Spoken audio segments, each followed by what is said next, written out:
ሰላም ውድ ቤተሰቦች እንዴት ናችሁ? ዛሬ እንግዲህ ቀለል ባለ መልኩ ዶሮ እንሰራለን። ተከታተሉኝ ውድ ተመልካቾቼ። ተከትፎ የተዘጋጀ ሽንኩርት አለን። ከዛም 2 ጭልፋ ተኩል በርበሬ ጨምሬያለሁ። ሽንኩርት የተጠቀምኩት 3 ኪሎ ነው ውድ ተመልካቾቼ። እንግዲህ እሱን እንደዚህ እናቀላቅለዋለን። መጀመሪያ ላይ 2 ጭልፋ ነበር የተጨመርኩት። ከዛ አነስ ብሎ ሳየው ግማሽ ጨምሬበታለሁ። በአንድ ላይ 2 ተኩል ጨምረናል ማለት ነው ውድ ተመልካቾቼ። ከዛ አንድ ላይ እንደዚህ በርበሬና ሽንኩርቱን አብረን እናዋህደዋለን። ሽንኩርቱን ከትፈን ዝም ብለን ነው የምንጨምረው፣ የበሰለ ሽንኩርት አይደለም። ከዛ ዘይት እንጨምራለን። እኔ በዚህ በጭልፋው በመታወት በወጥ ጭልፋ 5 ጨምሬያለሁ ውድ ተመልካቾቼ። ከዛ ሁሉንም አንድ ላይ እናቀላቅለውና ይሄ በእንፋሎት የሚያበስለው ድስት አለ አይደለ? በዛ በደንብ ሆኖ በስል ይላል። እንግዲህ ሙሉ ቀን ስናማስል ስናቁላላ መዋል ቀረ። በቀላሉ እንደዛ አድርገን ማብሰል እንችላለን ውድ ተመልካቾቼ። አያቃጥልም፣ ሞክሩት። ድስቱ ደግሞ በጣም ጠቃሚ ድስት ነው። ሁላችሁም ሊኖራችሁ የሚገባ ድስት ነው ውድ ተመልካቾቼ። እንግዲህ እንደሚታወቀው ስጋ በ40 ደቂቃ፣ ዶሮ በ15 ደቂቃ ነው የሚያበስለው። እና እንደምታዩት እንደዚህ ዘይቴን ጨምሬያለሁ። 5 ጭልፋ ዘይት ጨምሬያለሁ። ከዛ አብረን እናዋህደዋለን። ውድ ቤተሰቦቼ ለቤት አዲስ የሆናችሁ ስራዬን የወደዳችሁ ላይክ እና ሰብስክራይብ በማድረግ ቤተሰቡን ነባሮች እንደተለመደው ላይክ፣ ሼር፣ ኮሜንት በማድረግ አበረታቱኝ። ለምታበረታቱኝ ከልብ ነው የማመሰግነው። ክበሩልኝ። እንግዲህ እንደምታዩት በዚህ መልኩ በርበሬያችንና ዘይታችንን ሽንኩርታችንን አንድ ላይ እንደዚህ እንለውሰዋለን።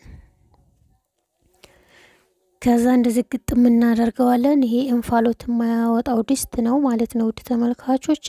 እንግዲህ እንደዛ አድርገን በደንብ ጥብቅ አድርገን እንገጥማለን።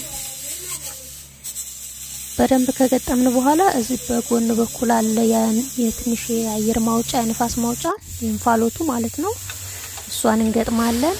ለመጀመሪያ ለ10 ደቂቃ እሳታችንን ትንሽ ጨመር እናደርጋለን። ከዛ በኋላ ግን እሳታችንን ቀነስ አድርገን ለ40 ደቂቃ እናበስላለን። እሳታችንን ሚዲየም ላይ በማድረግ ማለት ነው። እንግዲህ ከ40 ደቂቃ በኋላ እንደዚህ ተገናኝተናል። ምንም ሳንነካካ ብድግ አድርገን ማጠቢያ ውስጥ እናስገባና የቧንቧውን ውሃ እንከፍትበታለን ማለት ነው እንዳቀዘቅዘው። ሌላ ምንም ነገር አንነካም። አሁን እንደዚህ ነካ ስናረገው አየሩ ንፋሱ መውጣቱንና ወይም መቀዝቀዙን ስናቅ ነው የምንከፍተው። እንደዚህ ከፍቼዋለሁ። እንግዲህ እንደዚህ በስሏል።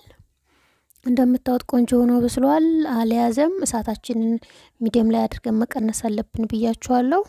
እሳቱ በጣም ከበዛ ይቃጠላል። እሳታችሁን መቀነስ አለባችሁ። ከዛ በዚህ መልኩ እንግዲህ በስሏል። ከዛ ነጭ ሽንኩርታችንን እንጨምርና እሳታችን ላይ እንጥድና እናሸዋለን። ነጭ ሽንኩርታችንን ጨምረን ብዙም አንድ ላይ ካቀላቀልን በኋላ ዶሮአችንን ነው የምንጨምረው። ዶሮውንና ሞቅሎውን እንግዲህ ለ30 ደቂቃ እሽት እናደርገዋለን። ለምን መጀመሪያ እንዳያችሁት ሙክክ ብሎ በደንብ ነው የበሰለው። እንደምታዩት በስሏል ሽንኩርቱ። ከዛ ዶሮአችንን ነው የምንጨምረው። ዶሮውን ከጨመርን በኋላ ግን ለ30 ደቂቃ ምናምን እሽት እናደርገዋለን ከዶሮው ጋር። እና በጣም ገላግሌ የሆነ ድስት ነው ላችኋለሁ ውድ ተመልካቾቼ። በቃ እንደዚህ ሽታ አድርጋችሁ ስጋችሁን ጨምሩበት። እንደውም ዶሮ ስለሆነ ነው እንጂ ስጋ ደግሞ አንድ ላይ ሽንኩርቱንም በርበሬውንም ሁሉንም አንድ ላይ ጨማምሮ እሽት አድርጎ ግጥም ከዛ ዛው በስሎ ይወጣል ማለት ነው። አያቃጥልም ወይ ልትሉ ትችላላችሁ ውድ ተመልካቾቼ። አያቃጥልም። እዚህ ላይ ብቻ ዶሮአችንን ከጨመርን በኋላ ለ30 ደቂቃ እንዳልኳችሁ እሽት እናረጋዋለን።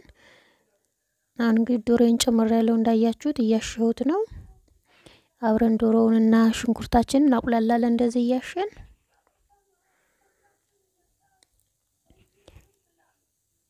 እንግዲህ ከ30 ደቂቃ በኋላ ተገናኝተናል። እንደዚህ በደንብ አሽቸዋለሁኝ። ከዛ ውሃ እንጨምራለን። የምንፈልገውን ያክል ውሃችንን እንጨምራለን። እናንተ የምትፈልጉትን ያክል ውሃ ጨምሩ። እኔ እንግዲህ በቃል ብዬ የማስበውን ቅጥነቱንና ውፍረቱን ጨምራለሁ ማለት ነው። እንደዚህ በቃዋል ትንሽ ነው የምጨምርበት ካሁን በኋላ ብዙ አላቀጥነውም። ከዛ ጨውን ጨምራለን። ጨው አታብዙ ተመልካቾቼ። ከዛ ኮረሪማ ጨምሬያለሁ 2 የሻይ ማንኪያ ጨምሬያለሁ። ኮረሪማ ስለተወደደ እንግዲህ ትንሽ ነው የምንጨምረው ትላላችሁ። ኮረሪማ 3000 ብር ነው የከረመው ዘንድሮ እና ትንሽ ጨምሬበታለሁኝ ውሃ መጀመሪያ ካያችሁት በኋላ ያውንም ትንሽ እየጨመርኩ ነው። አሁን ደግሞ መልሰን ግጥም እናደርግና ለ15 ደቂቃ ብቻ እናበስላለን። አሁን በደንብ እንገጥመዋለን። እሳታችንን ቀነስ በማድረግ 15 ደቂቃ እናበስላለን። በደንብ ከገጠምን በኋላ እቺንም እንደዚህ እንገጥማትና ከ15 ደቂቃ በኋላ እንገናኛለን። እንግዲህ ድምጹን እየሰማችሁት ነው። እንግዲህ ቀዝቅዞ 15 ደቂቃ ቆይቶ ቀዝቅዞ ነው የከፈትኩት። ውሃ አፍስሼ እንደመጀመሪያው ነው። ቀጥታ እንዳትከፍቱ። ቀጥታ ከከፈታችሁ ተቃጠላችሁ።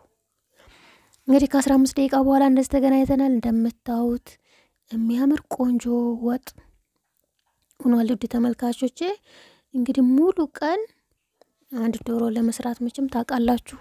ሙሉ ቀን ሽንኩርት ስናቁላላ ዶሮ ስናሽ በተለይ የኢትዮጵያ ዶሮ አይበስልም። ለዛ በጣም ወሳኝ የሆነ ድስት ነው።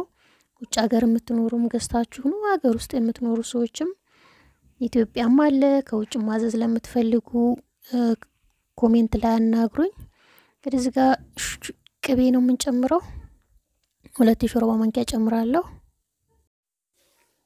ከዛ የምንፈልገውን ያክል እንቁላል እንጨምራለን። ውድ ተመልካቾቼ እንቁላላችንን ጨምረን እንደ ላይ እናቀላቅለዋለን። ከዛ እሳታችንን ማጥፋት ነው። አደራ አምላችሁ ነገር እሳቱ ላይ እንዳለ ወይም ደግሞ እንፋሎቱ ትንፋሹ ወጥቶ ሳያበቃ ድስቱን እንዳትከፍቱት። ለምን አደጋ ያመጣል፣ ያቃጥላል። ብዙ እህቶቻችን እንትኗችን የምትሽከረከረው ነገር በጣም እሳቱ በጣምም ኃይል ሲኖረው እሷ ትበራለችና ብዙ ልጆችም አደጋ የደረሰባቸው ልጆች አሉ አረብ ሀገር። በዛ ላይ ያችም ደግሞ እንደዚህ ክፍት ካረጋችኋት እንፋሎቱ እንዳለ ቤቱ ሁላ ወጥ በወጥ ነው የሚሆነው። ስለዚህ በጣም ተጠንቀቁላችኋለሁ። ይሄን ድስት ስትጠቀሙ ድስቱ በጣም ጠቃሚ ነው፣ ግን በጣም ጥንቃቄ የሚያስፈልገው እቃ ነው። ውድ ተመልካቾቼ ግን ከቤታችሁ ልታጡት የማይገባ ወሳኝ የሆነ እቃ ነው። እንግዲህ ይሄን የመሰለ ቆንጆ ወጥ ሆኗል። እንብላ ብያለሁ። በተመሳሳይ ስራ በሌላ ቪዲዮ እስከምንገናኝ በያላችሁበት ሰላም ሁኑልኝ።